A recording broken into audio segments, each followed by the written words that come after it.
Good afternoon and welcome to the Beverage Week.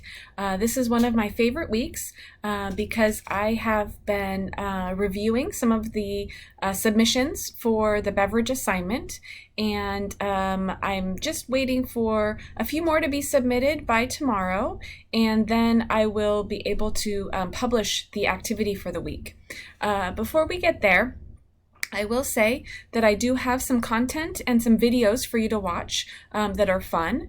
And then what we're going to do is, as you have submitted your presentations to me on your beverage that you were assigned, I'm going to create a discussion and I'm going to post each of the elements that have been sent.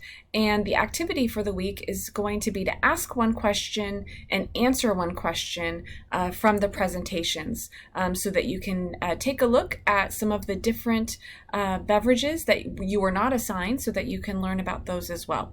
So again, like I said, I'm going to wait for a few more to come in. I think the assignment was due by tomorrow, the 20th. So I'll be posting them starting tomorrow evening and as they come in, so that you can be able to participate in this discussion.